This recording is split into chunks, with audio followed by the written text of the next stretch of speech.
Hani burası senin elinde? Hani bunlar senin ailendi? Ne yaptıklarını sanıyorlar ya bunlar?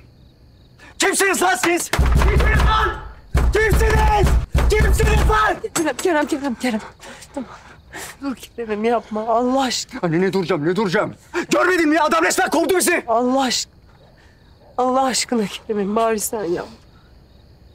Anne, kimse sana böyle davranamaz. Kimse. Tamam. Kerem'im ne olursun. Oğlum beni biraz üzmek istemiyorsan. Açacaklar o kapıyı. Açacaklar. Tamam Kerem'im tamam. Yalvarırım ne olur şimdi değil. Efendim güzel kızım. Güzel kızım kardeşini al. Seyit Ali gel. Gel Seyit Ali.